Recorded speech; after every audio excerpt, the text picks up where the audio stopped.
On a bitter winter night in 1887, when the wind howled through the Colorado mountains like a wounded animal, Martha Davies heard a desperate knock at her cabin door. Through the frosted window, she saw a tall figure hunched against the storm, his coat heavy with snow and ice. Most women living alone on the frontier would have kept that door bolted tight, but Martha had always believed kindness was worth the risk. She opened the door to find a mountain man with kind eyes and calloused hands, asking nothing more than shelter from the storm. She offered him her fire, a bowl of stew, and a warm place to sleep. Neither of them knew that this simple act of compassion would change everything. The stranger would return again and again, drawn by something deeper than gratitude. But what secret was this mysterious mountain man hiding that would make their love story legendary? Before we jump back in, tell us where you're tuning in from, and if this story touches you, make sure you're subscribed, because tomorrow I've saved something extra special for you. Martha pulled her mother's worn woolen shawl tighter around her shoulders as she studied the stranger standing in her doorway. Snow clung to his dark beard and the brim of his hat, melting into rivulets that dripped onto her wooden floor. His eyes, a deep brown like rich earth, held no threat, only exhaustion and gratitude. "Come in before you freeze to death," she said, stepping aside. "I have stew on the fire." The mountain man removed his hat, revealing hair as dark as a moonless night. He was taller than any man she'd known, yet he moved with careful gentleness, as if aware his size might frighten her. "Much obliged, ma'am. Name's Samuel McKenna, but most folks call me Sam."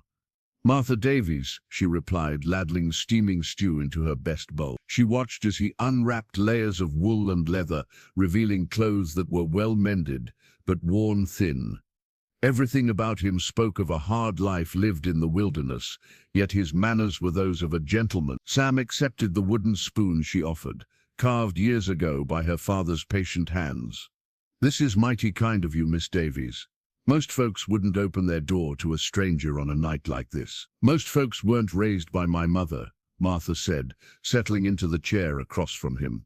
"She always said a person's true character shows in how they treat those who need help."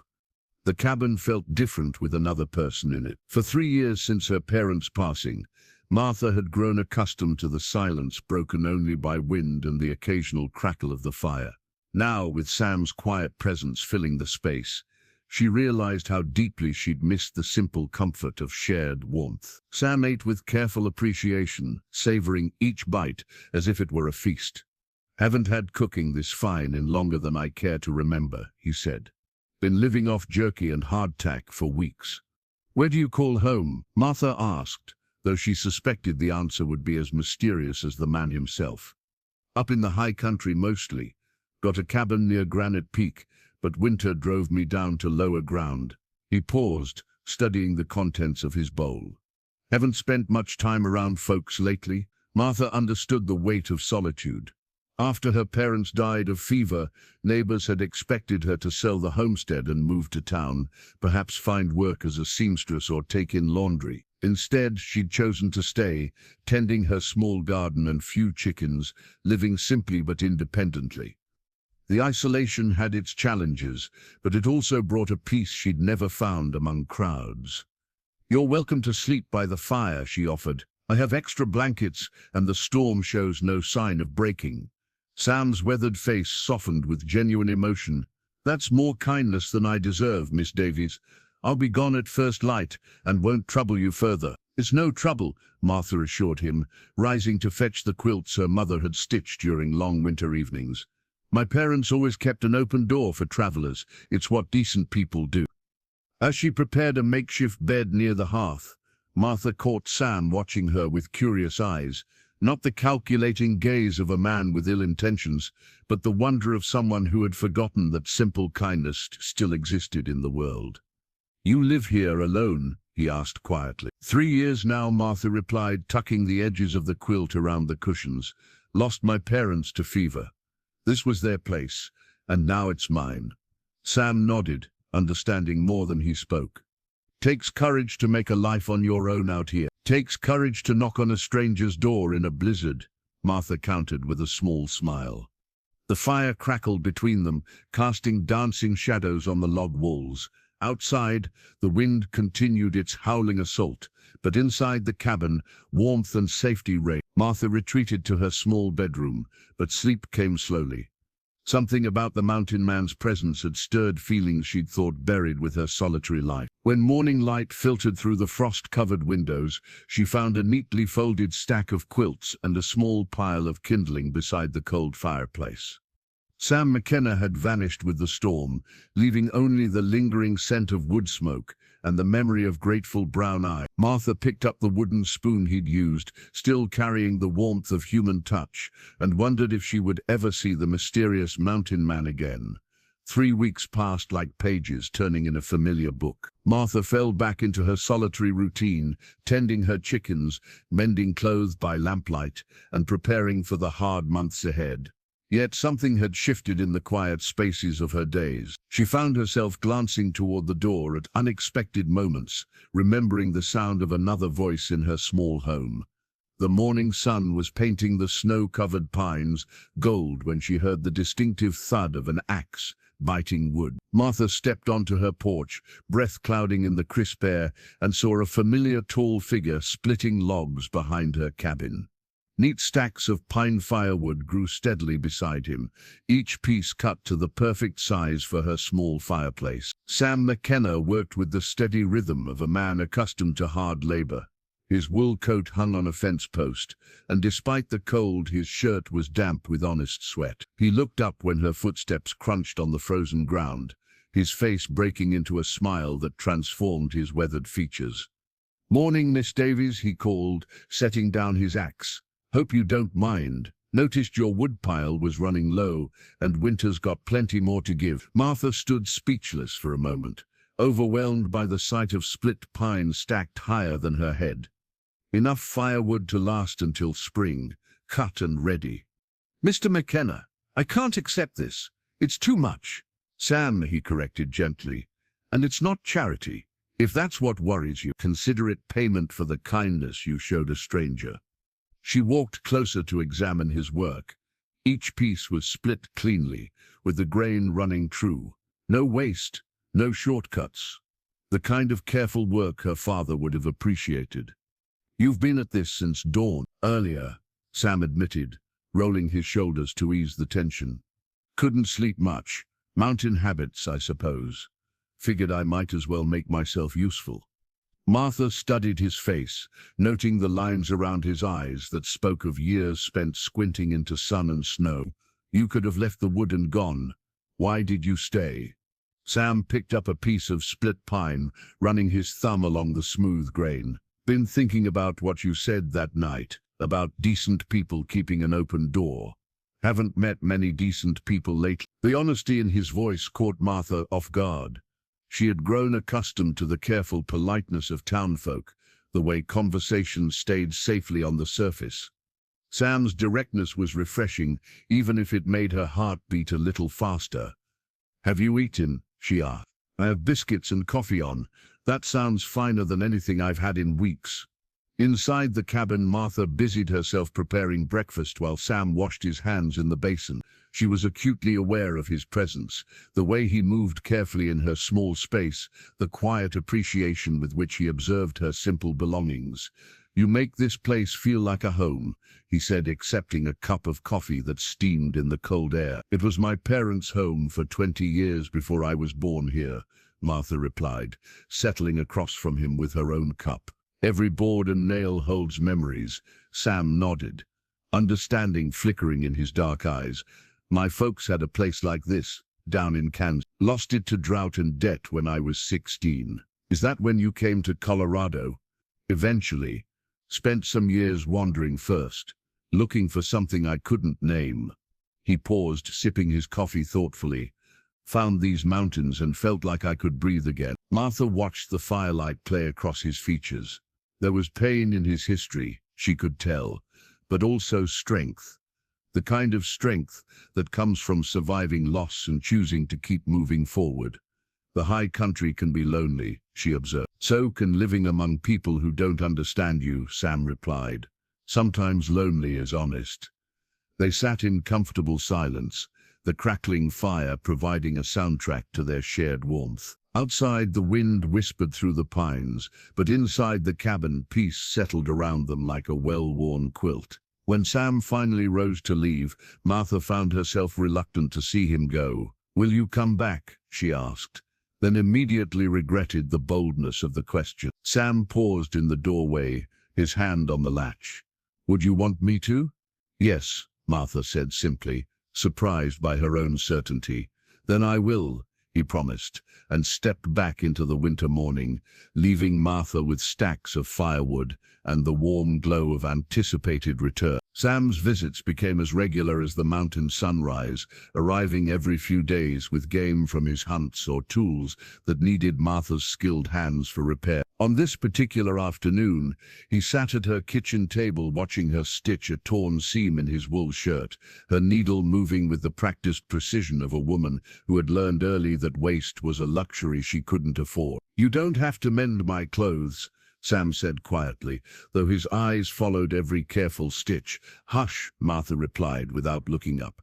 "A loose thread becomes a hole, and a hole becomes ruin if you don't tend it properly." She set the mended shirt aside and reached for her father's old Bible, its leather cover worn smooth by decades of handling.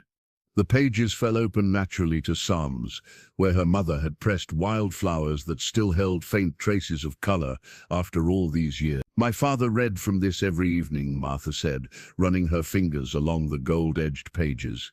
"Said it helped him remember what was important when the world got too heavy." Sam leaned forward with genuine interest.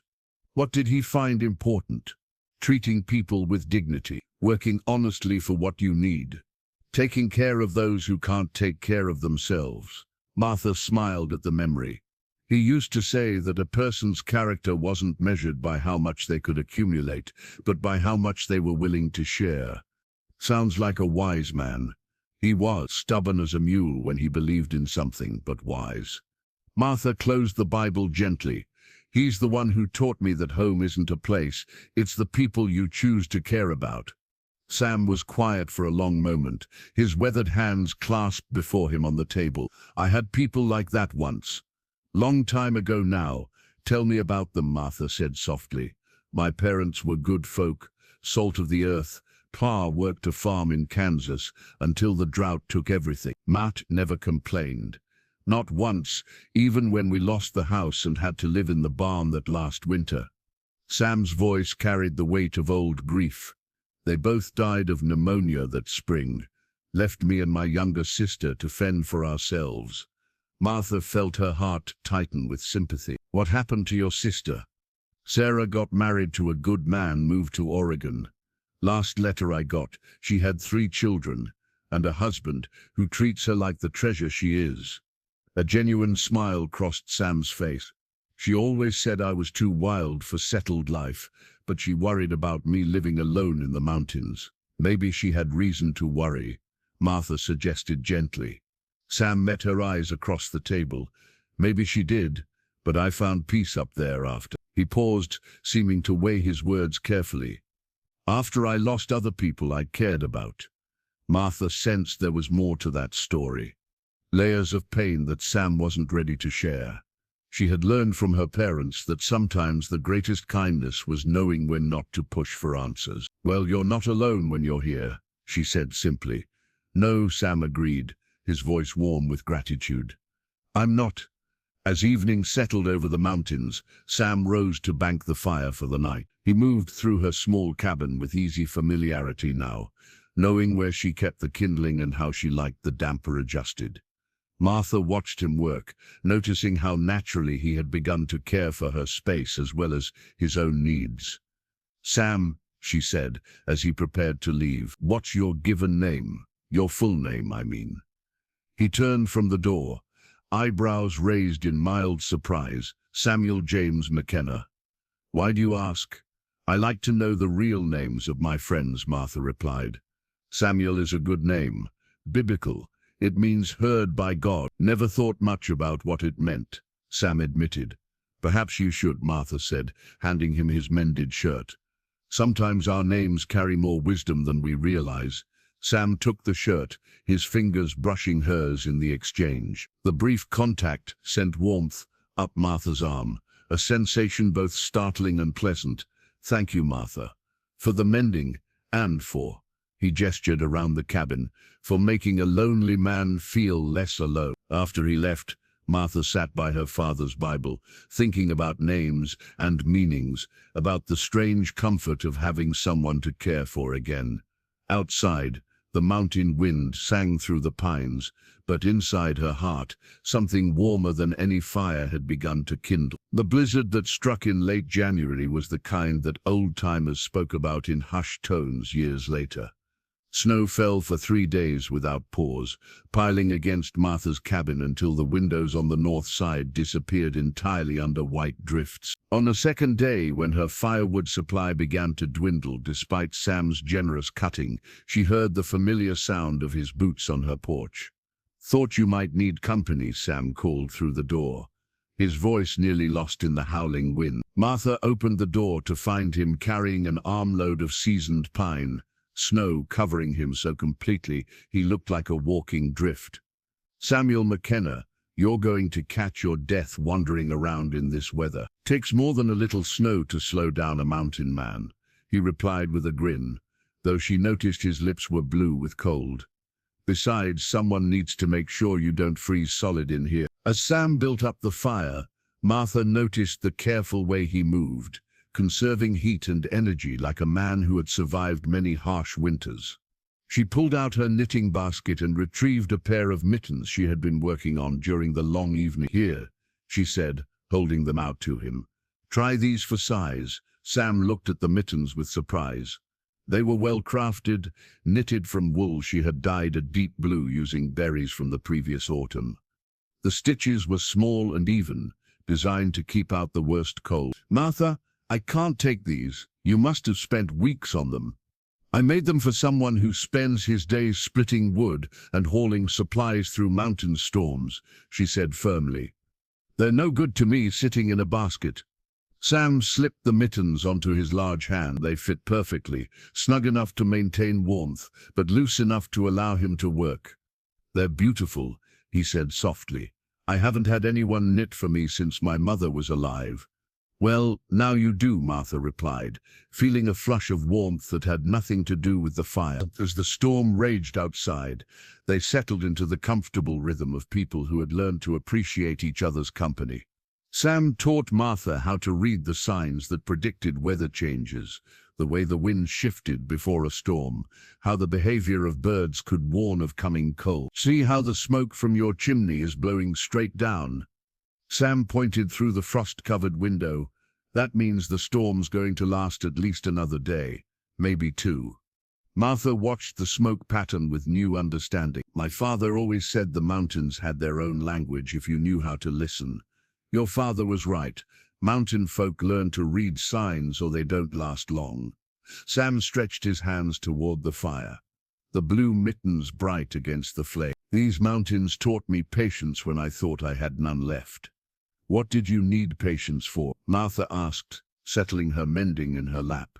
Sam was quiet for so long she thought he wouldn't answer. When he finally spoke, his voice was carefully controlled. "I came to the mountains angry, Martha. Angry at God, at the world, at life itself. Figured if I went high enough and far enough, I could outrun what was chasing me." "Did you?" "No. But I learned that some things you can't outrun. You can only learn to carry them differently." Martha set down her sewing and looked at him directly. "What were you carrying, Sam?" He met her eyes, and she saw pain there that ran deeper than physical hardship. "Loss? The kind that makes you question whether caring about anything is worth the risk of losing it again." Martha understood. She had felt that same fear after her parents died, the temptation to close her heart against future hurt. "But you came down from the mountains." "I did," Sam said, his gaze moving to her face. "Found something worth caring about again." The words hung between them, heavy with meaning. Neither was quite ready to fully acknowledge. Outside, the wind continued its assault, but inside the small cabin, something warm and precious was taking root. Martha reached across the space between their chairs and touched Sam's mittened hand. "I'm glad you came down from the mountain, Samuel McKenna." "So am I, Martha Davies," he replied, turning his palm up to hold her fingers gently. "So am I." Spring arrived in the Colorado mountains like a whispered promise. Tentative at first, then bold with wildflower color and the musical sound of snowmelt running in the creeks. Martha stood in her doorway, breathing the sweet air that carried hints of pine and new grass. When Sam appeared on the path carrying a small leather pouch. "Brought you something," he said, his eyes bright with anticipation. "Been waiting all winter to share this with you." Martha accepted the pouch with curiosity, feeling the weight of tiny seeds inside. When she opened it, she found dozens of seeds unlike any she had seen, some dark as coffee beans, others pale as moonlight. "Wildflower seeds from the high meadows," Sam explained. "Columbine, Indian paintbrush, lupine, mountain aster. They bloom at different times through the summer, creating a carpet of color that takes your breath away." "Sam, this is wonderful, but will they grow down here at this elevation?" "They will if we plant them right," he said, with confidence. "I've been watching your garden spot, studying how the sun moves across it. There's a section on the south side that gets morning light but stays cool in the afternoon. Perfect for mountain flowers." Martha poured a few seeds into her palm, marveling at their potential. "I've never grown anything but vegetables and herbs. Beauty feeds the soul the same way food feeds the body," Sam said, then colored slightly at his own poetic words. "Least, that's what I've always believed." They spent the morning preparing the flower bed, Sam's strong hands breaking up the winter-hardened soil, while Martha worked compost from her small pile into the earth. Working side by side felt natural, their movements complementing each other as if they had gardened together for years. "How do you know so much about flowers?" Martha asked as they planted the tiny seeds in careful rows. "My mother loved wildflowers. Every spring she would take me up into the hills to gather seeds and cuttings. Said a home without flowers was like a song without music." Sam's voice carried fondness mixed with old sorrow. "After she died, I kept going to those meadows. Made me feel close to her somehow." Martha paused in her planting, understanding the gift he was truly offering. These weren't just seeds, they were a piece of his heart, a connection to his deepest memories of love and loss. "Then we'll make sure they have the best possible chance to thrive," she said solemnly. As they worked, neighbors began to take notice. Mrs. Henderson from the next homestead over made a point of walking past Martha's fence, her keen eyes taking in every detail of Sam's presence. By afternoon, Martha spotted two more neighbors finding excuses to venture near her property. "Folks are curious about you," Martha observed, as they watered the newly planted seeds. Sam straightened, wiping his hands on his trousers. "Bothering you?" "No, but it might bother them if they keep seeing you here so regularly. Do you want me to stay away?" Sam asked quietly, his expression guarded. Martha considered her answer carefully. In 3 years of living alone, she had grown accustomed to privacy, to making decisions without considering anyone else's opinion. But she had also grown lonely in ways she hadn't fully recognized, until Sam began filling the empty spaces with his presence. "I want you to keep coming," she said firmly. "What the neighbors think is their concern, not mine." Relief flickered across Sam's weathered features. "Good, because I've grown fond of having someone to share meals with. Gets lonesome eating by yourself all the time." "Is that all you've grown fond of?" Martha asked with a boldness that surprised them both. Sam stopped watering and looked at her directly, his brown eyes serious. "No, Martha, it's not." The admission hung between them like morning mist, beautiful and fragile. Martha felt her heart quicken, recognizing that they had crossed some invisible line from friendship into something deeper and more dangerous. "Sam, I should tell you that I've never—" She paused, searching for the right words. "I've never let myself care for someone the way I'm beginning to care for you." "That makes 2 of us," Sam replied softly. "Been a long time since I allowed myself to hope for anything beyond simple survival." As evening approached and Sam prepared to return to his mountain cabin, he paused at the gate to look back at the freshly planted flower bed. "Come summer, this place is going to be beautiful," he said. "It already is," Martha replied, and they both knew she wasn't talking about the flowers. The garden grew with the promise of summer, and so did the rhythm of Martha and Sam's shared days. He arrived each morning as the sun touched the mountain peaks, often carrying fresh trout from the stream or wild greens he had foraged on his way down from the high country. Martha found herself waking earlier, anticipating the sound of his boots on her porch, and the warm greeting that had become as essential to her as morning coffee. On this particular day, Sam examined Martha's old iron garden hoe with the critical eye of a man who understood tools. The wooden handle was cracked near the base, and the blade had worked loose from years of use. "This hoe's seen better days," he observed, testing the wobble in the joint.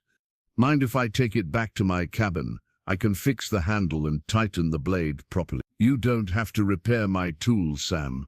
I want to," he said simply, shouldering the hoe. "A good tool deserves to be kept in working order, and you deserve to have equipment that won't fail you when you need it most." While Sam worked on the hoe, Martha expanded her vegetable garden, adding rows for beans and squash that would feed them both through the coming winter. The assumption of their continued togetherness felt natural now, as if some unspoken agreement had settled between them about sharing the future. When Sam returned 3 days later, the hoe looked transformed. He had replaced the cracked handle with smooth ashwood, sanded and oiled until it gleamed. The blade was sharp enough to slice through roots with ease, and the joint was solid as bedrock. "Sam, this is beautiful work," Martha said, running her hand along the new handle. "It's better than when my father first bought it." "Tools should last generations if they're cared for properly," Sam replied, pleased with her appreciation. "My grandfather used to say that a man's character could be measured by the condition of his tools and the way he treated his animal." They worked side by side in the garden, the repaired hoe making quick work of weeds and hard soil. Martha noticed how Sam moved through her space with increasing familiarity, knowing where she kept her seed packets and which plants needed extra water. Her small homestead was becoming theirs in ways that went beyond ownership. "Martha," Sam said during their midday meal, "there's something I need to tell you about the folks in town." She looked up from her soup, noting the serious tone in his voice. "What about them? Been hearing talk when I go in for supplies. Some people aren't pleased about a single woman entertaining a mountain man with no known background." Martha felt a familiar stubbornness rise in her chest, the same feeling she'd had when neighbors suggested she sell her parents' land and move to town. "What kind of talk?" "The usual small-town gossip. Questions about my intentions, speculation about your reputations." Sam's jaw tightened with suppressed anger. "Preacher Morrison made a point of mentioning Christian propriety when I bought coffee last week." "Preacher Morrison can tend to his own affairs," Martha said firmly. "I'm a grown woman who can choose her own company." "I know that and you know that, but talk has a way of growing legs in a small community." Sam reached across the table to cover her hand with his. "I don't want my presence here to cause you trouble." Martha turned her palm up to clasp his fingers. "Sam, do you know what I've learned in 3 years of living alone? That other people's opinions won't keep me warm in winter or help me plant my garden in spring. But kindness will, friendship will, and whatever this is growing between us will." "What is growing between us?" Sam asked quietly. Martha met his eyes, seeing her own hopes reflected there. "Something precious, something worth protecting. Worth protecting from gossip, worth protecting from everything," Martha said with conviction. "I spent the first 27 years of my life doing what other people expected. Caring for parents, keeping house the proper way, attending church every Sunday and smiling at the right moments. I won't spend whatever years I have left letting other people's fears dictate my choices." Sam brought her hand to his lips and kissed her knuckles gently. "Then we'll face whatever comes together. As the sun set over the mountains, painting the sky in shades of rose and gold, they sat on Martha's porch, watching the first wildflowers bloom in their shared garden. The columbines were opening their blue petals to the evening air, and the Indian paintbrush was showing hints of the brilliant red that would soon follow. "It's going to be beautiful," Martha said, gesturing toward the flower bed. "It already is," Sam replied, but his eyes were on her face, not the flowers. The afternoon sun slanted through Martha's kitchen window, casting geometric patterns across the worn wooden table where Sam sat mending a bridle. His large hands worked the leather with surprising delicacy, threading new rawhide through holes worn smooth by years of use. Martha was preparing supper when she noticed a folded piece of paper fall from Sam's coat pocket as he reached for his coffee.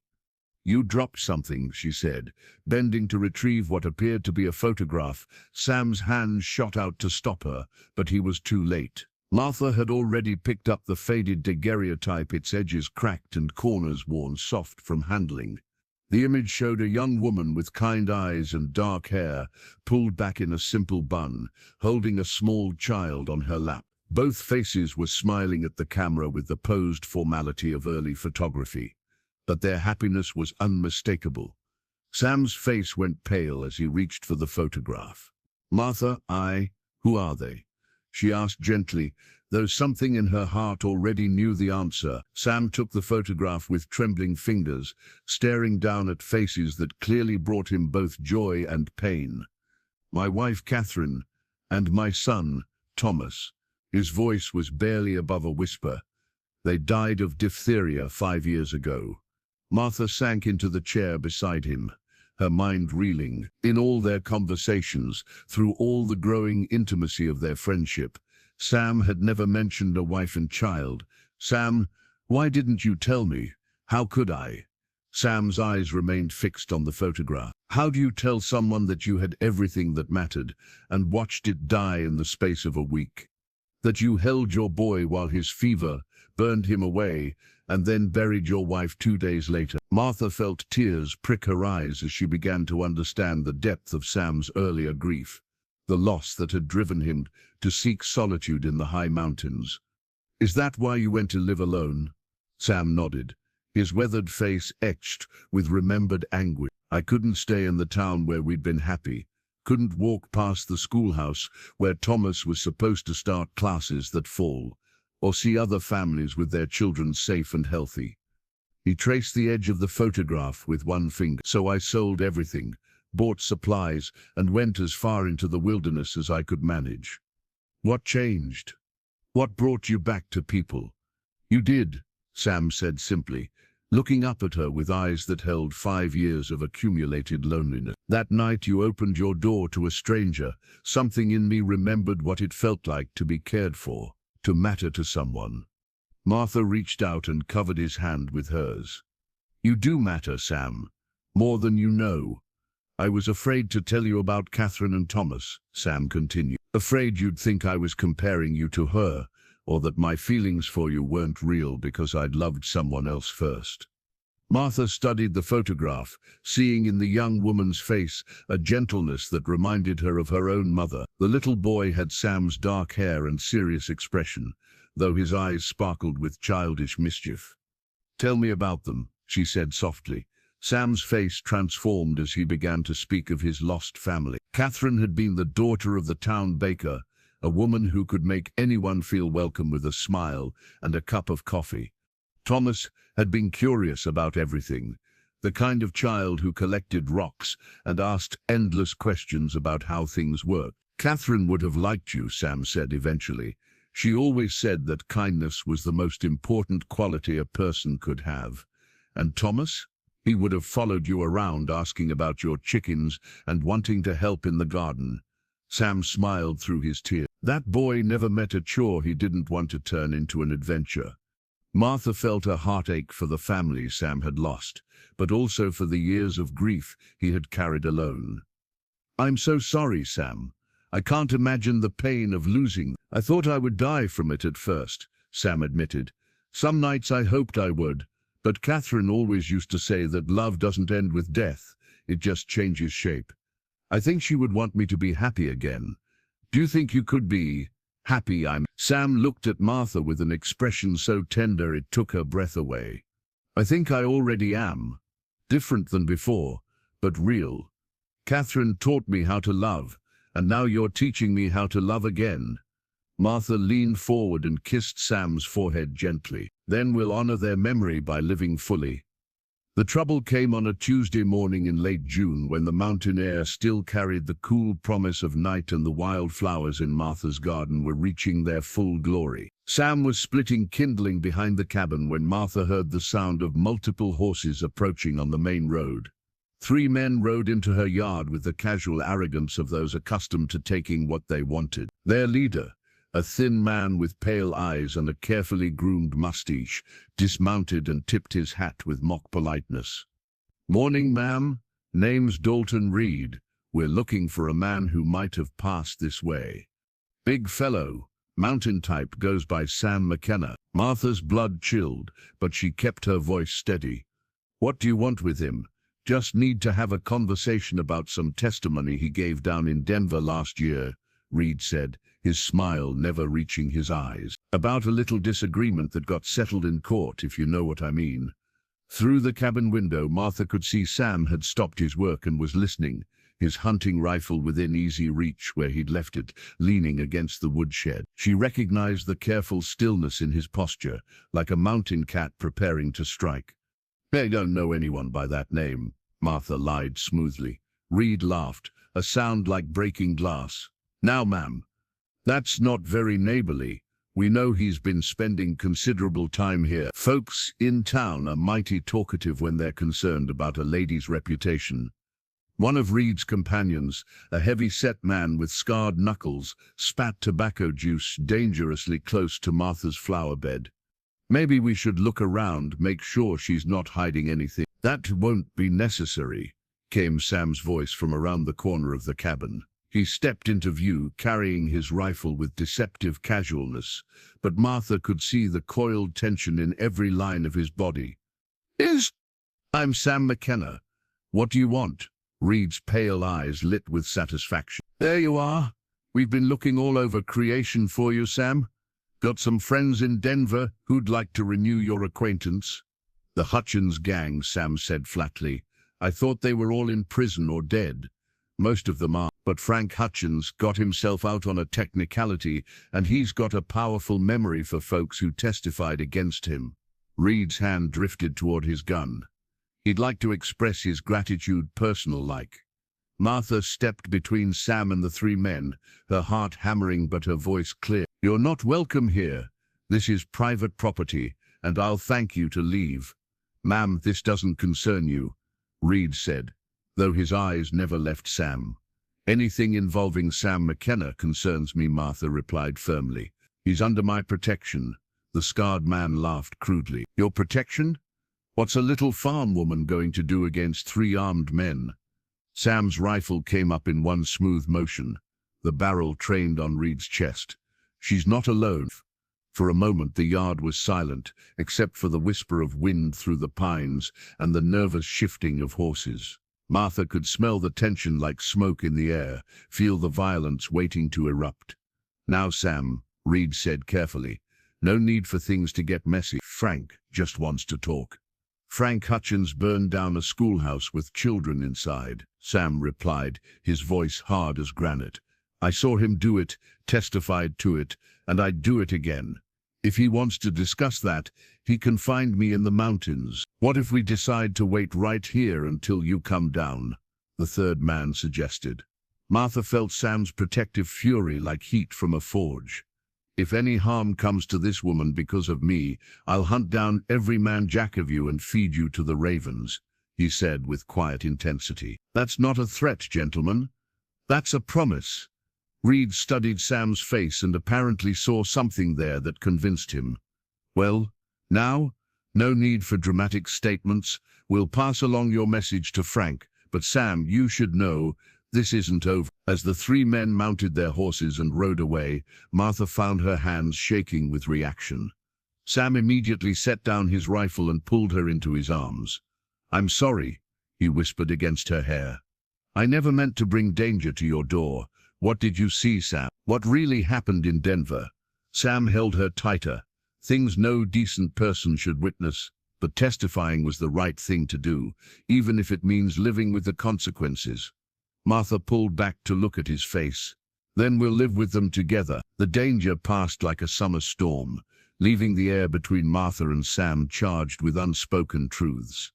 That evening, as they sat on her porch watching the last light fade behind the mountains, the weight of what had nearly happened settled around them like a heavy quilt. I saw you step in front of those men today, Sam said quietly, his voice rough with emotion. That was the bravest and most foolish thing I've ever witnessed. I couldn't let them hurt you, Martha replied simply. Martha, those weren't ordinary men. They were killers, sent by other killers. You could have been shot just for standing between us. She turned to face him in the gathering darkness.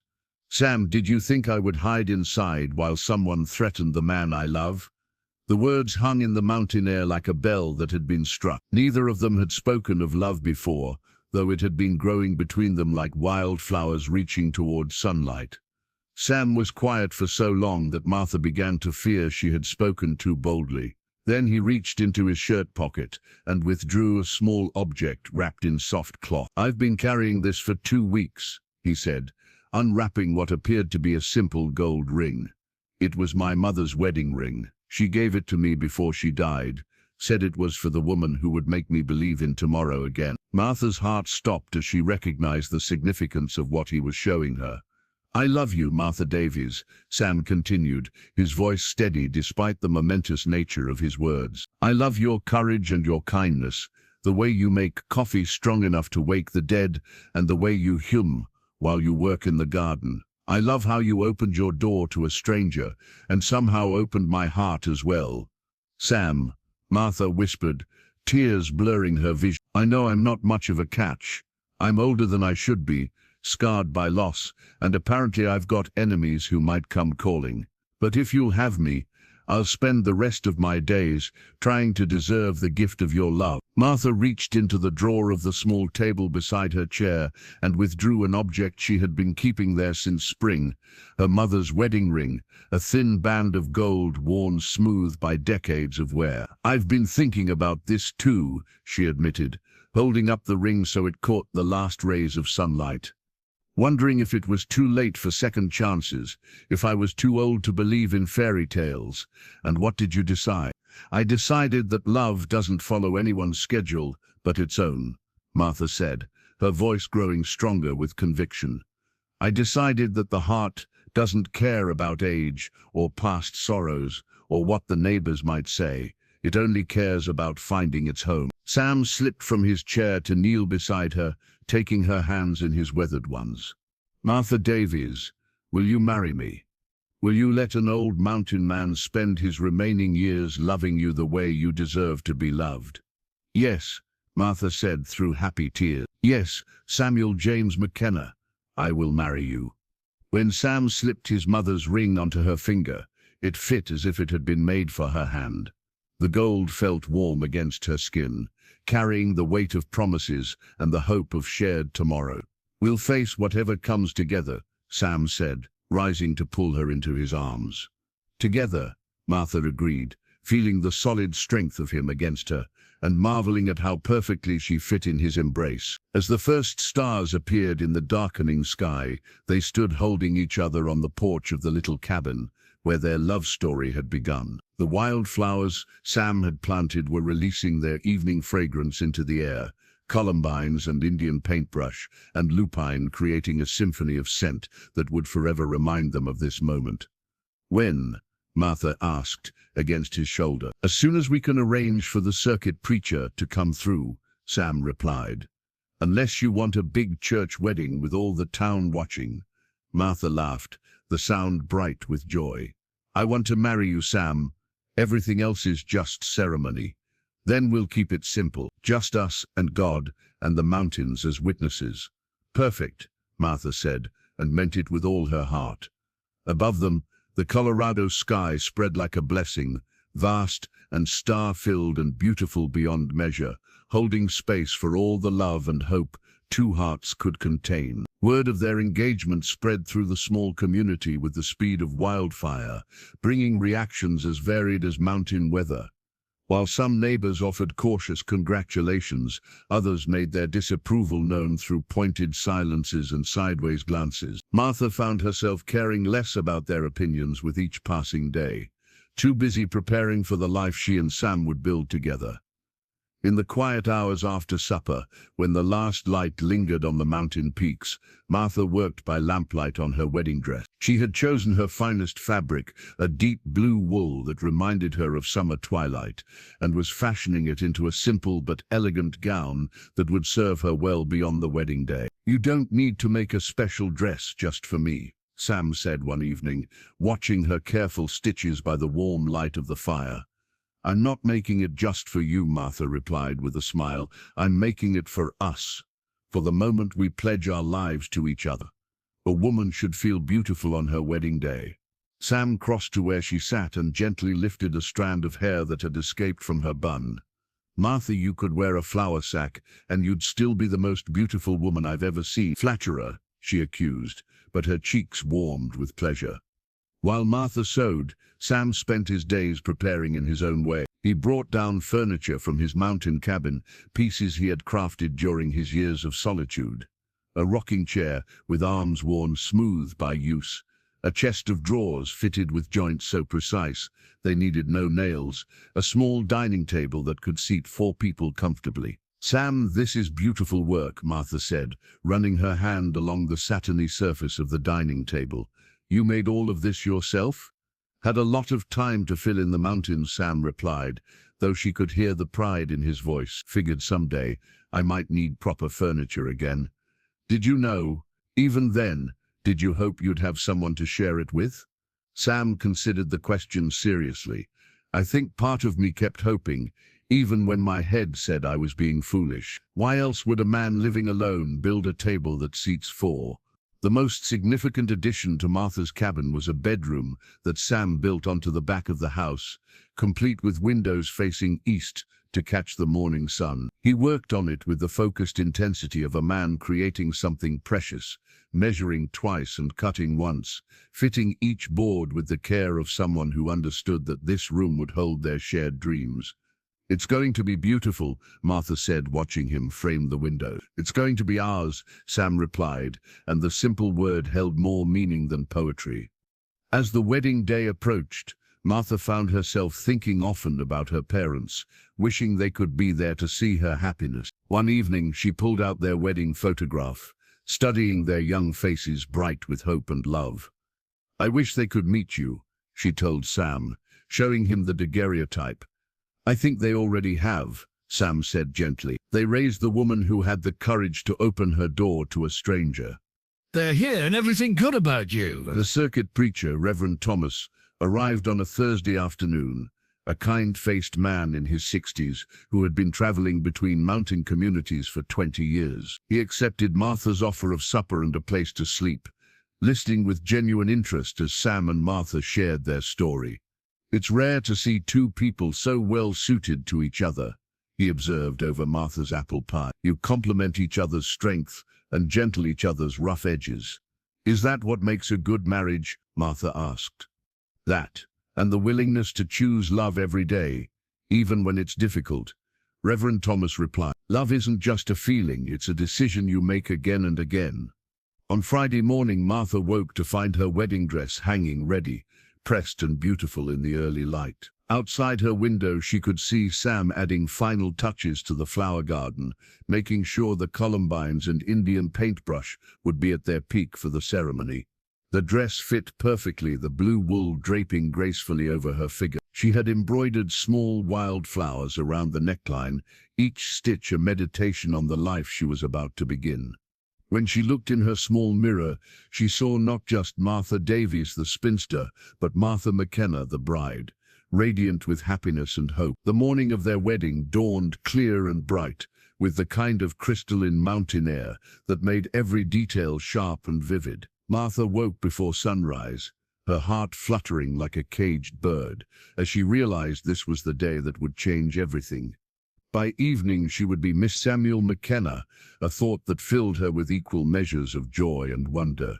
She dressed carefully in her blue wool gown, pinning her hair in a simple style adorned with wildflowers Sam had picked for her the evening before. The columbines and mountain asters looked like jewels against her dark hair, and her mother's gold ring caught the morning light on her finger.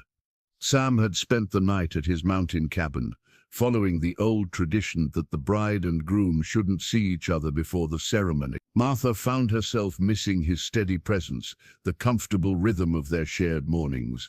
After today, she would never have to wake up alone again. A soft knock at the door interrupted her thoughts. Martha opened it to find Agnes Patterson, her elderly neighbor, holding a small wrapped package. "I brought you something," Agnes said, her weathered face soft with unexpected kindness. "Every bride needs something old." Inside the package was a delicate lace handkerchief, yellowed with age, but still beautiful. "This was my grandmother's," Agnes explained. "She carried it on her wedding day in 80. I thought you might like to have it." Martha felt tears prick her eyes. Agnes had been one of the neighbors most vocal in her disapproval of Sam's frequent visits. "Mrs. Patterson, I don't know what to say." "Say you'll be happy," Agnes replied firmly. "I've watched that man look at you, child. He loves you the way every woman deserves to be loved, completely and without reservation. That's rarer than most folks realize." By 10 o'clock, a small gathering had assembled in Martha's front room. Marcus Chen had arrived with his wife and children, along with 2 other neighboring families who had overcome their initial reservations about the match. The room felt warm with genuine goodwill, though Martha couldn't help noticing the many empty spaces where other neighbors might have stood. Reverend Thomas took his place near the stone fireplace, his Bible open in his hands. Sam entered through the kitchen door, and Martha's breath caught at the sight of him. He had trimmed his beard and slicked back his dark hair, wearing a suit that, while not new, was clean and well-fitted. But it was his face that made her heart race. The expression of absolute love and certainty as his eyes found hers across the room. In his hand, Sam carried something Martha had never seen before, a pocket watch of burnished gold that caught the morning light streaming through her windows. "That was my father's," Sam said quietly as he took his place beside her. "He gave it to me when I married Catherine, said it would help me always be on time for the important moments in life." The weight of that gift, the trust it represented in their future together, made Martha's throat tight with emotion. "Sam, are you sure?" "I've never been more sure of anything," he replied, pressing the watch into her hands. "My father would want you to have it. He always said a good marriage was built on shared time." Reverend Thomas cleared his throat gently, and the small gathering fell silent. "Dearly beloved, we are gathered here today to witness the union of Martha Davies and Samuel McKenna in holy matrimony." As the familiar words washed over her, Martha found herself studying Sam's face, memorizing this moment when everything changed. His hands were steady as he took hers, his voice clear and strong as he repeated his vows. "I, Samuel James McKenna, take you, Martha Grace Davies, to be my wedded wife, to have and to hold from this day forward, for better, for worse, for richer, for poorer, in sickness and in health, to love and to cherish, till death us do part." When it came time for Martha's vows, she looked into Sam's brown eyes and saw their entire future reflected there. Quiet mornings over coffee, shared work in the garden, children who might carry his dark hair, and her stubborn independence. "I, Martha Grace Davies, take you, Samuel James McKenna, to be my wedded husband, to have and to hold from this day forward, for better, for worse, for richer, for poorer, in sickness and in health, to love and to cherish, till death us do part. By the power vested in me by God and the territory of Colorado, I now pronounce you husband and wife. Sam, you may kiss your bride." When Sam's lips met hers, Martha tasted salt from tears she hadn't realized were falling. The small gathering erupted in applause, but all she could hear was the steady beating of 2 hearts that had found their home. Marriage, Martha discovered, was both exactly what she had expected and utterly surprising in ways she hadn't anticipated. The rhythm of shared mornings, the comfort of another person's breathing in the darkness, the simple pleasure of cooking for someone who appreciated every meal. These joys settled around her like a well-fitted garment. Sam moved through their expanded home with the careful consideration of a man who understood that space belonged to both of them now. He asked before rearranging furniture, consulted Martha about which tools belonged where, and somehow managed to fill the cabin with his presence without overwhelming her established routines. "You're being awfully polite for a husband," Martha observed one morning as Sam asked permission to move his shaving supplies to the washstand in their new bedroom. Sam paused, razor in hand, and gave her a serious look. "Martha, you've been mistress of this house for 3 years. The last thing I want is to come stomping in and change everything you've built. Sam, this is your home now too. You don't need to ask permission to put your razor next to my hairbrush." That evening, as autumn painted the aspen leaves gold against the darkening sky, Sam disappeared into his workshop, the small building behind the cabin where he had moved his woodworking tools. Martha could hear the steady rhythm of careful work, but when she asked what he was making, Sam only smiled mysteriously.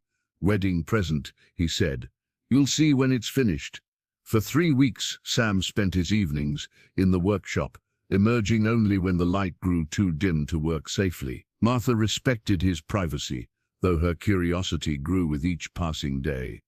She could smell the distinctive scent of sanded wood and linseed oil, could hear the patient sounds of hand tools shaping something with precision and care. One morning in early October, when the air carried the crisp promise of winter, Sam appeared at breakfast carrying something covered with an old quilt. "Close your eyes," he instructed, his voice warm with excitement. Martha obediently shut her eyes, listening to the soft sounds of Sam placing his mysterious project on the kitchen table.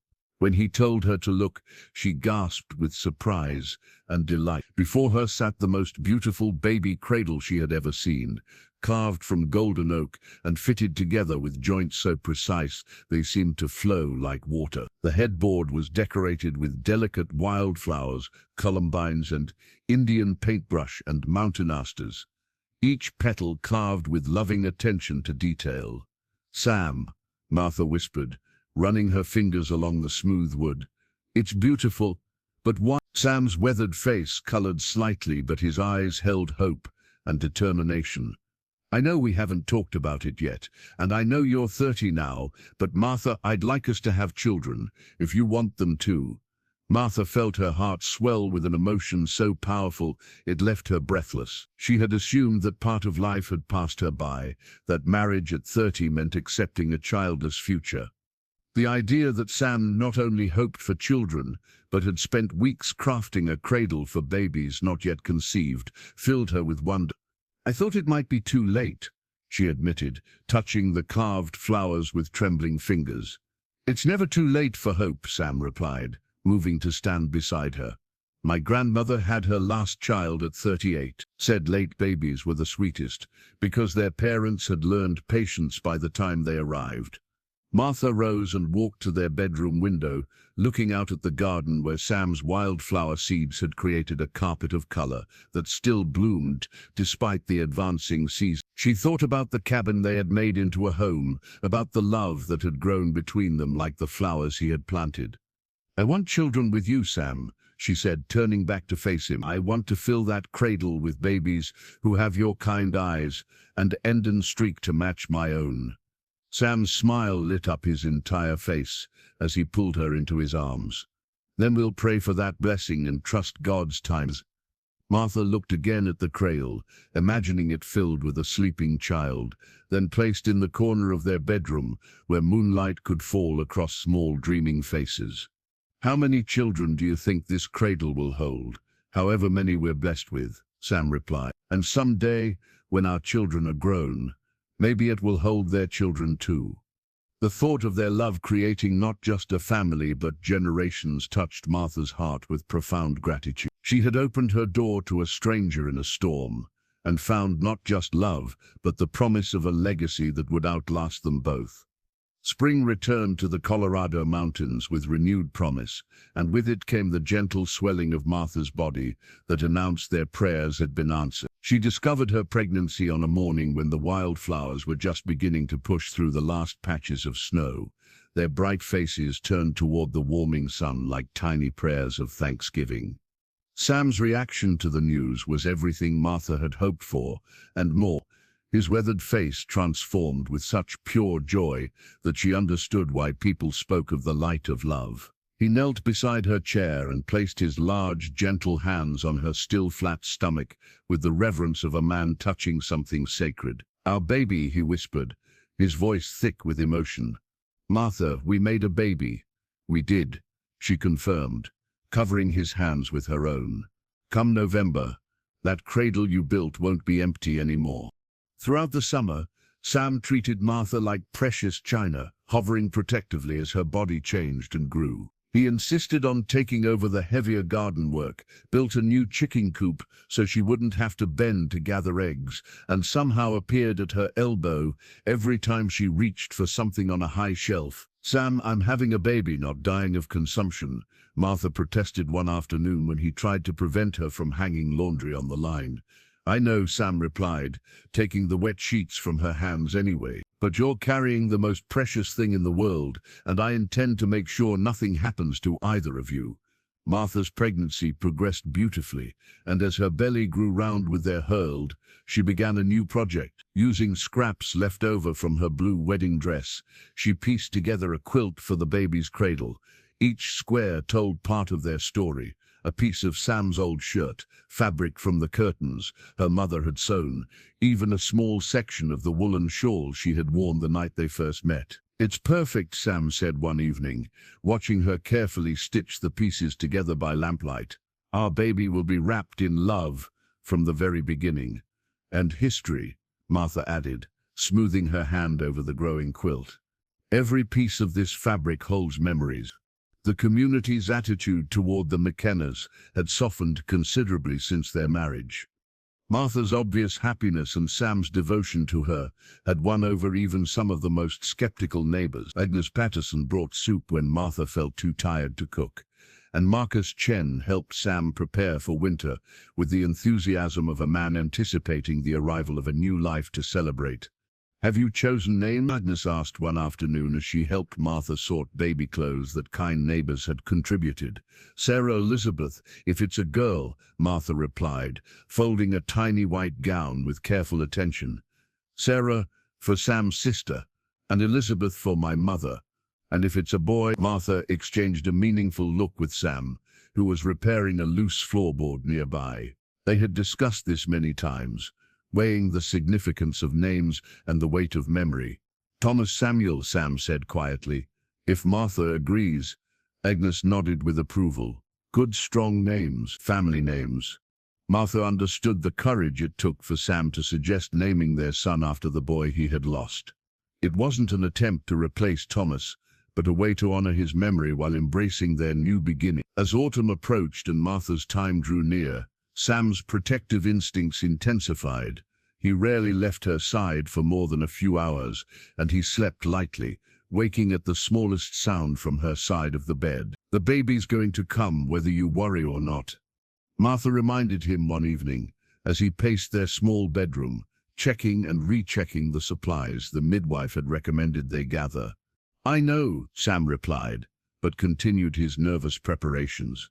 "I just want everything to be perfect." Martha watched her husband, this strong man who could face down dangerous outlaws without flinching, fret over baby blankets and wonder at the transformative power of impending fatherhood. The mountain man who had lived in solitude for years was about to become someone's papa, and the thought filled him with equal measures of joy and terror. "Sam," she called softly, patting the bed beside her. "Come here." He settled beside her carefully, and Martha took his hand, placing it on her swollen belly where their child moved restlessly. "Feel that?" she asked as a strong kick pressed against his palm. Sam's eyes filled with tears as he felt his child moving within Martha's body. "Strong one," he murmured. "Just like his father." Martha replied, and watched joy replace the worry in her husband's eyes. The first snow of winter was falling gently outside when Martha felt the familiar tightening across her belly that meant their waiting was nearly over. She had been kneading bread at the kitchen table when the contraction stopped her mid-motion, her hands stilling in the soft dough as she recognized the sensation the midwife had described. "Sam," she called calmly, though her heart began to race with anticipation and nervousness. He appeared from the bedroom where he had been adding wood to the fire, taking one look at her face and understanding immediately. "Is it time?" "I think so," Martha said, wiping her flour-covered hands on her apron. "The pains are still far apart, but Miss Henderson said to send word when they started." Sam moved with the controlled urgency of a man who had been preparing for this moment for months. Within minutes he had dispatched Marcus Chen to fetch the midwife, stoked the fires until the cabin was warm as summer, and boiled water according to the careful instructions they had memorized. "How are you feeling?" Sam asked, helping Martha settle into the rocking chair he had positioned near the bedroom door.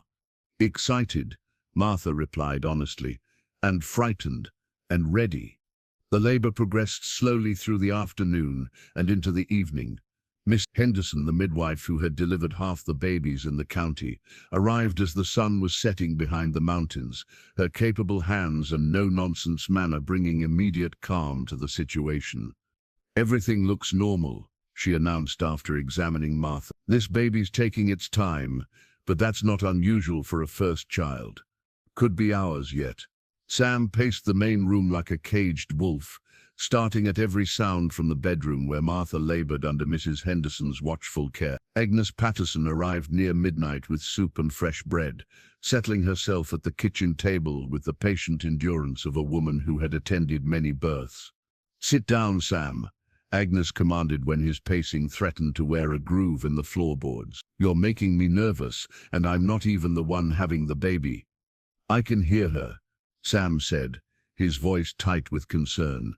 "She's in pain, and there's nothing I can do to help." "You already helped," Agnes replied with dry humor. "Now your job is to wait and trust that women have been doing this since Eve." As dawn approached, Martha's contractions grew stronger and closer together. Sam heard the midwife's encouraging voice through the bedroom door, coaching Martha through each pain with the experience of hundreds of deliveries. "That's it, dear. Bear down now. I can see the head." Sam gripped the back of a chair so tightly his knuckles went white, every instinct demanding he burst through that door and somehow share his wife's burden. Then, as the first light of morning painted the mountain peaks rose and gold, a new sound filled the cabin, the strong, indignant cry of a newborn baby announcing its arrival to the world. Sam's legs nearly buckled with relief and joy. He started toward the bedroom, but Mrs. Henderson's voice stopped him. "Give us a few minutes, Papa. We need to get everyone cleaned up first." Those few minutes felt like hours to Sam. But finally Mrs. Henderson opened the door with a smile that told him everything he needed to know.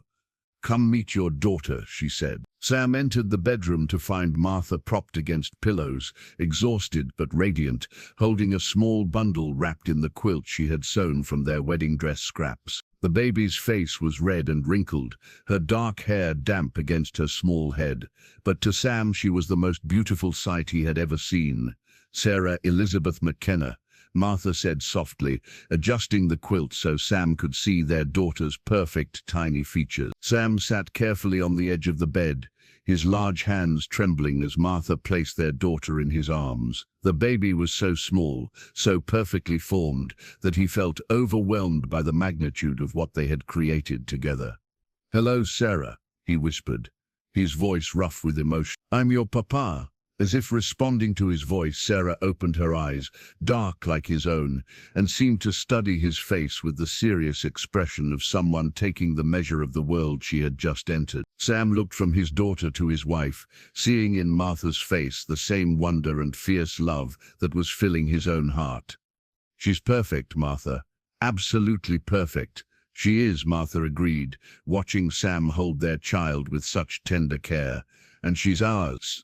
Outside, the snow continued to fall, blanketing the mountain world in pristine white, but inside the small cabin, Warmth and new life reigned supreme. In his workshop, Sam's hand-carved toys waited patiently for small hands to discover them, just as his heart had waited patiently to discover this overwhelming love for the tiny person who had made him a father once again. 5 years had transformed the McKenna household from a quiet couple's retreat into a bustling family home filled with the sounds of children's laughter and the comfortable chaos of a well-loved life. Sarah, now a sturdy 5-year-old with her father's dark eyes and her mother's determined spirit, had been joined by twin brothers, Thomas and James, who at 3 years old possessed an uncanny ability to find trouble wherever it might be hiding. Martha sat at her kitchen table on a crisp autumn morning, the leather-bound journal open before her, as she carefully recorded the events of their family life. She had begun the journal shortly after Sarah's birth, initially intending to note simple milestones, first words, first steps, first lost teeth. But as the years passed, it had evolved into something more, a complete record of their love story and the family it had created. November 15, 1892, she wrote in her careful script. Thomas climbed the oak tree behind the house today and couldn't get down. Sam had to fetch the ladder while James stood below, giving his brother detailed instructions that only made matters worse. Sarah appointed herself the voice of reason, informing her brothers that Papa says we climb with our heads, not just our hands. Sometimes I hear my own mother's words coming from my 5-year-old daughter's mouth, and I know the circle of wisdom continues. What are you writing about now? Sam asked, settling beside her with his morning coffee. His hair had acquired threads of silver over the years, and laugh lines had deepened around his eyes, but he remained the strong, gentle man who had first knocked on her door during that long-ago storm. Your son's latest adventure, Martha replied with a mixture of exasperation and fondness. I swear those boys inherited your ability to find the most dangerous way possible to accomplish simple tasks. Sam chuckled, leaning over to read her words. My son, as I recall, you were the one who climbed onto the roof to rescue that cat last month. That was different. Duchess was stuck, and Thomas was stuck in the tree.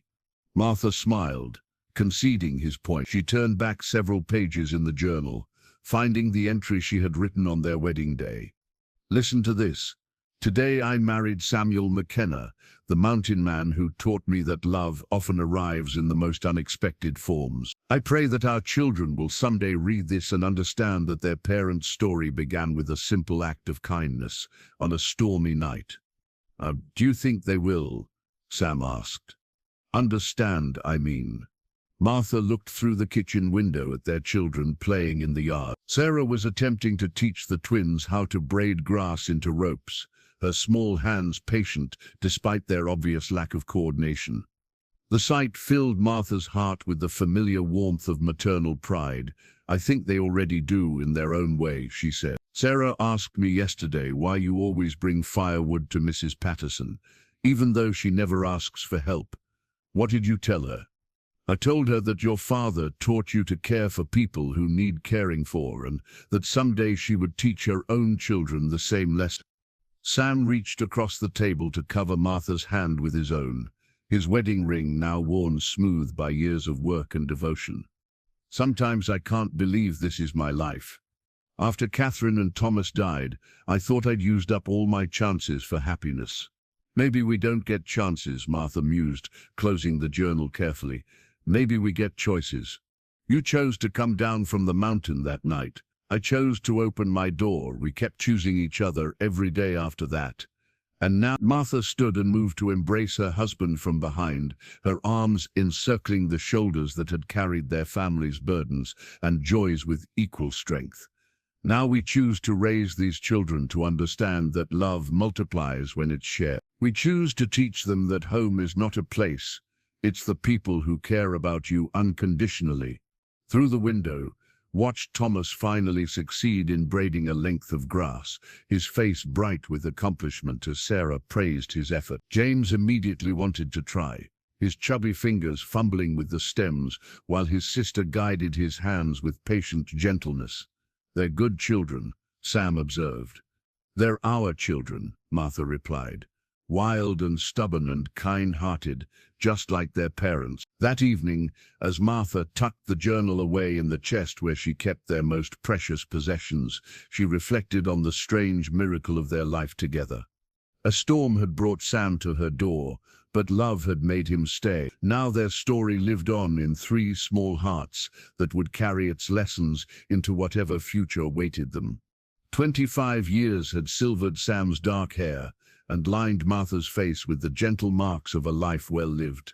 But their love had only deepened with the passage of time. On this particular autumn afternoon, they sat on their expanded porch, watching their grandchildren play in the same yard where their own children had once chased butterflies and climbed trees with more enthusiasm than skill. Sam's walking stick, carved from mountain ash and worn smooth by years of use, leaned against his chair as he bounced 2-year-old Emily on his knee. The little girl had inherited Martha's green eyes and stubborn chin, along with an insatiable curiosity about everything that moved, grew, or made interesting sounds. "Tell us the story, Grandpa Sam," requested 6-year-old Michael, Sarah's eldest son, as he settled cross-legged on the porch boards. "Tell us about the storm and Grandma Martha's door." Martha smiled from her rocking chair, her knitting needles clicking in a rhythm as familiar as her own heartbeat. She was working on mittens for the winter ahead, the same deep blue wool she had once used for Sam's first pair, all those years ago. "You've heard that story 100 times, Michael." "But I like it," protested 4-year-old Anna, Thomas's daughter, abandoning her attempt to catch the barn cat to join the gathering. "It's romantic." Sam chuckled at the serious way Anna pronounced the word, as if she fully understood its implication. "Well, if you insist on hearing it again, I suppose I could tell it one more time." He shifted Emily to a more comfortable position and gazed out at the mountains that had shaped so much of his life. Even now, in his 70s, Sam could feel the pull of the high country, though these days his wilderness was the garden he and Martha tended together, and the workshop where he crafted toys for grandchildren, who appreciated his work with the same wonder his own children once had. It was a night when the wind howled like all the lonesome in the world had found voice. Sam began, his weathered voice taking on the cadence of a practiced storyteller. "Snow was falling so thick a man couldn't see his own hand in front of his face, and the cold was the kind that gets into your bones and makes them ache with memory." Martha paused in her knitting, remembering that night with perfect clarity, despite the decades that had passed. She could still feel the weight of decision in that moment when she heard the desperate knock at her door, still remember the sight of Sam's frost-covered figure pleading for shelter from the storm. "Your grandmother," Sam continued, nodding toward Martha with eyes that held 25 years of accumulated gratitude, "had every reason to keep that door bolted tight. A woman alone on the frontier, strangers could mean trouble or worse. But you weren't trouble, were you, Grandpa?" Michael asked, though he knew the answer by heart. "Not the kind your grandmother needed to fear," Sam replied, "but she couldn't have known that when she first laid eyes on me. All she knew was that someone needed help, and she'd been raised to believe that kindness was never wasted, even when it carried risk." Martha set down her knitting and reached for Sam's free hand, their fingers intertwining with the easy familiarity of a gesture, repeated thousands of times over the years. "The risk," she said softly, "was worth everything that came after." Young Emily had fallen asleep against Sam's chest, her small fist clutching his shirt in the trusting way of children who know themselves perfectly safe. Anna and Michael leaned closer, caught up once again in the familiar magic of their grandparents' love story. "What I learned that night," Sam said, his voice growing thoughtful, "was that sometimes the best things in life come disguised as problems. I thought I was just seeking shelter from a storm, but what I found was home.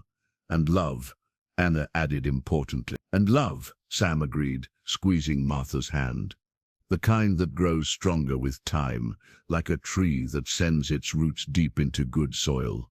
Martha looked at the faces of their grandchildren, seeing in them the continuation of everything she and Sam had built together. Sarah had married a good man and was raising her children with the same values Martha's parents had taught her.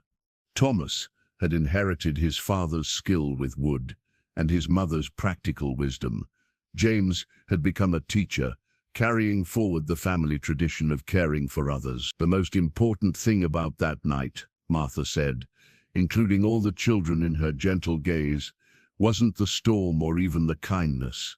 It was the choice we made every day, after that, to keep choosing each other, to keep building something beautiful together. As the sun set behind the mountains, painting the sky in shades of rose and gold, 3 generations sat together on the porch of the house, where love had first taken root. The walking stick that had carried Sam through countless mountain trails now served as support for a different kind of journey, one measured not in miles but in memories, not in destinations reached, but in hearts touched and lives changed. The storm arrived just as winter storms always had in the Colorado mountains, sudden, fierce, and transformative. But now, 50 years after that first fateful night, it was Sam and Martha's great-grandson who stood at their kitchen window, watching a young couple struggle through the driving snow toward their door. "Grandma Martha, there are people outside," 8-year-old Daniel announced, his voice carrying the same note of concern that had once prompted Martha to open her door to a desperate stranger. Martha, now 87 and moving with the careful deliberation of advanced age, made her way to the window with the support of the walking stick Sam had carved for her, after his own passing 3 years earlier. Her hair was white as mountain snow, but her eyes remained sharp, with intelligence and compassion. Through the frost-covered glass, she could see a man and woman huddled against each other, their coat collars pulled high against the wind. They moved with the exhausted stumbling of people who had been walking too long in dangerous cold, and Martha's heart recognized the desperation she had seen in Sam's face all those decades ago. "Daniel, help me with this door," she said, though her arthritic hands were already working at the latch. The young couple on her doorstep looked up with grateful surprise as the door opened, revealing Martha's lined face illuminated by warm lamplight. Behind her, the cozy interior of the cabin beckoned with the promise of safety and shelter. "Please," the young woman said through chattering teeth, "we've been walking for hours. Our wagon broke down on the mountain road, and we couldn't find help."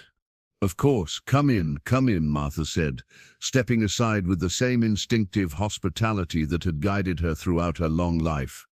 "Daniel, put more wood on the fire. I'll heat some soup."